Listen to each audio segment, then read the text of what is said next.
नमस्कार, मैं हूं आपके साथ कविता राणा। देश के प्रधानमंत्री नरेंद्र मोदी की विदेश दौरे को लेकर विपक्ष खूब आलोचना करता आया है, लेकिन इसके बावजूद पीएम मोदी ने अमेरिका, रूस जैसे बड़े बड़े देशों से लेकर अफ्रीका के युगांडा जैसे देशों का भी दौरा किया, और जिसका उद्देश्य एक था, दुनिया भर में भारत के कूटनीतिक रिश्तों को और मजबूती देना। सबका साथ सबका विकास की नीति पर चलने वाली मोदी सरकार अपना वादा निभाने से भी पीछे नहीं हटती है। ये बात मोदी सरकार ने युगांडा से किया वादा निभाकर दिखा भी दिया। जी हाँ, दरअसल साल 2018 में पीएम मोदी अफ्रीका महाद्वीप के दौरे पर गए थे और इसी दौरान उन्होंने युगांडा की यात्रा भी की थी। आर्थिक रूप से कमजोर युगांडा के दौरे पर गए पीएम मोदी ने वहां की सरकार से वादा किया था कि युगांडा की सेना को और मजबूत करने के लिए भारत सरकार उन्हें 44 सैन्य वाहन देगी। पीएम मोदी ने ये वादा 2 साल बाद निभा दिया है और युगांडा की सरकार को 44 में से 36 सैन्य वाहन हैंड ओवर कर दिए हैं।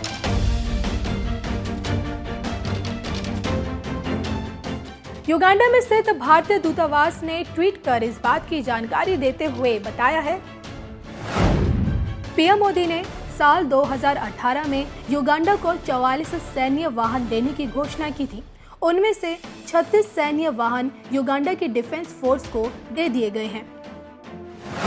तो सोमालिया और माली जैसे आतंकग्रस्त देशों के पास स्थित युगांडा का भारत के साथ बहुत पुराना रिश्ता है। खुद पीएम मोदी ने युगांडा दौरे के समय कहा था कि युगांडा से भारत का रिश्ता आज का नहीं है, बल्कि शताब्दियों का है। हमारे बीच श्रम का रिश्ता है और शोषण के खिलाफ संघर्ष का रिश्ता है। पीएम मोदी ने तब ये कहा था कि युगांडा विकास के जिस मुकाम पर आज खड़ा है, उसकी बुनियाद मजबूत कर है। युगांडा वासियों के खून पसीने में भारतीयों का भी बहुत बड़ा योगदान है। पीएम मोदी के युगांडा दौरे के दौरान दोनों देशों के बीच एक रक्षा सहयोग समझौते पर हस्ताक्षर किए गए थे और साथ ही साथ पीएम मोदी ने इस पूर्वी अफ्रीकी देश को आर्थिक विकास के लिए $20 करोड़ की ऋण सुविधा देने की भी घोषणा की थी।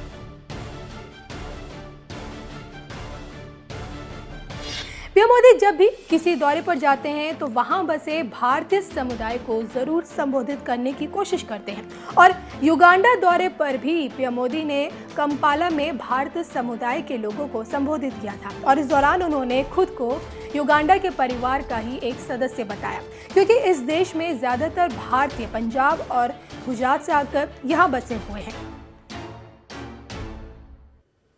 युगांडा की धरती पर हिंदुस्तान से आए हुई 3-3, 4-4 पीढ़ियों ने इस मिट्टी के साथ अपना नाता जोड़ा है, उसे प्यार किया है।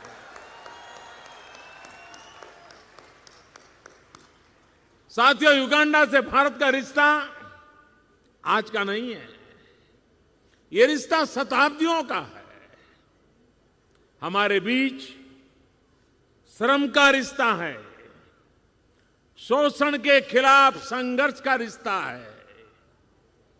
युगांडा विकास के जिस मुकाम पर आज खड़ा है, उसकी बुनियाद मजबूत कर रहे युगांडा वासियों के खून पसीने में भारतीयों के खून पसीने की भी महक है।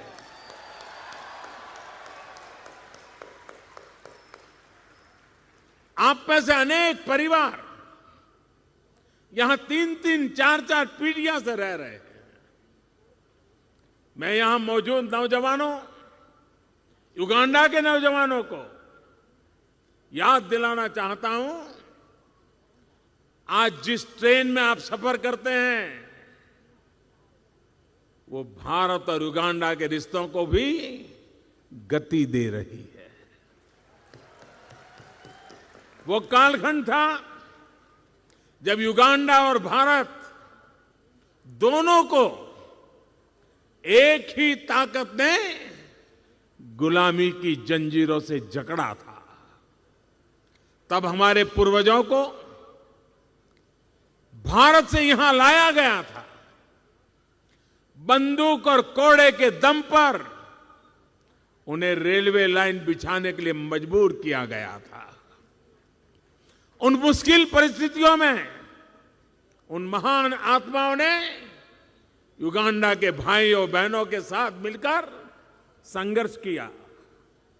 युगांडा आजाद हुआ, लेकिन हमारे बहुत से पूर्वजों ने यहीं पर बसने का फैसला कर लिया। जैसे दूध में चीनी घुल जाती है, वैसे भी यहीं हमारे लोग एक हो गए, एक रस हो गए। आज आप सभी युगांडा के विकास, यहां के बिजनेस, कला, खेल, समाज के सभी क्षेत्रों में अपनी ऊर्जा दे रहे हैं, अपना जीवन खपा रहे हैं। यहां के जिंजा में महात्मा गांधी की अस्थियों का विसर्जन हुआ था। यहां की राजनीति में भी अनेक भारतीयों ने अपना सक्रिय योगदान दिया है और आज भी दे रहे हैं। स्वर्गीय नरेंद्र भाई पटेल स्वतंत्र युगांडा की संसद में पहले नॉन यूरोपियन स्पीकर थे और उनका चुनाव सर्वसम्मति से हुआ था। हालांकि फिर एक समय ऐसा भी आया कि जब सबको परेशानियां भी झेलनी पड़ी, कई लोगों को देश छोड़ करके भी जाना पड़ा, लेकिन युगांडा की सरकार और युगांडा के लोगों ने उन्हें अपने दिलों से नहीं जाने दिया। मैं विशेष रूप से राष्ट्रपति जी का और युगांडा के जन जन का आज उनके साथ इस साथ के लिए भारतीय समुदाय को जिस प्रकार से फिर से गले लगाया है, मैं हृदय से उनका आभार व्यक्त करता हूं। आप में से अनेक लोग ऐसे भी हैं जिनका जन्म यहीं पर हुआ है। शायद कुछ लोगों को तो कभी भारत देखने का मौका भी मिला नहीं होगा। कुछ तो ऐसे भी होंगे जिनको वहां अपनी जड़ों के बारे में, कहां किस राज्य से आए थे, किस गांव या शहर से आए थे, इसकी भी शायद जानकारी नहीं होगी। लेकिन फिर भी आपने भारत को अपने दिलों में जिंदा रखा है। दिल की एक धड़कन युगांडा के लिए है तो एक भारत के लिए भी है। विश्व के सामने आप लोग ही सही मायने में भारत के राजदूत हैं, भारत के राष्ट्रदूत हैं। थोड़ी देर पहले जब राष्ट्रपति जी के साथ मैं स्टेज पर आ रहा था तो मैं देख रहा था कि मेरे आने से पहले यहां किस प्रकार से सांस्कृतिक कार्यक्रमों का आयोजन हुआ। ये सच में मंत्रमुग्ध करने वाली भारतीयता को अपने जिस प्रकार बनाए रखा है, वो अपने आप में प्रशंसनीय है। अपने पहले के अनुभवों और आज जब यहां आया हूं तब इसके आधार पर मैं कह सकता हूं कि भारतीय भाषाओं को, खान पान को, कला और संस्कृति को, अनेकता में एकता, पारिवारिक मूल्यों और वसुधैव कुटुंबकम की भावना को जिस प्रकार से आप जी रहे हैं, वैसे उदाहरण बहुत कम मिलते हैं। और इसीलिए तो हर हिंदुस्तानी को आप पर गर्व है, 125 करोड़ देशवासियों को आप पर गर्व है। मैं भी आपका अभिनंदन करता हूं, मैं आपको नमन करता हूं। साथियों, युगांडा समेत अफ्रीका के तमाम देश भारत के लिए बहुत महत्वपूर्ण है। एक कारण तो आप जैसे भारतीयों की यहां बहुत बड़ी संख्या में मौजूदगी है और दूसरा, हम सभी ने गुलामी के खिलाफ साझी लड़ाई लड़ी है। तीसरा, हम सभी के सामने विकास की एक समान चुनौतियां हैं। एक दूसरे से सुख दुख को बांटने का हमारा बहुत लंबा इतिहास रहा है।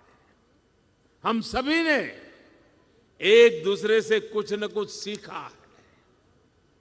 यथाशक्ति एक दूसरे को सहारा भी दिया है, सहायता भी दी है। आज भी हम उसी भावना से मिलकर के आगे बढ़ रहे हैं। हम युगांडा के साथ मजबूत रक्षा संबंध चाहते हैं। युगांडा की सेनाओं की आवश्यकता के अनुसार भारत में उनकी ट्रेनिंग के लिए हम व्यवस्था कर रहे हैं।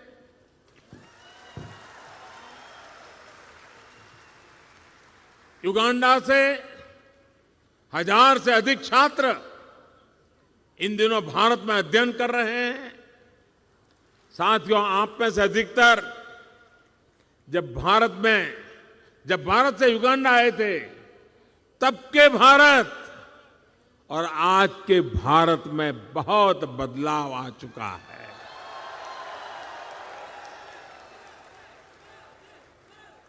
आज जिस प्रकार युगांडा अफ्रीका की तेज गति से बढ़ती हुई अर्थव्यवस्था है, उसी प्रकार भारत दुनिया की सबसे तेज गति से बढ़ती अर्थव्यवस्था में से एक है।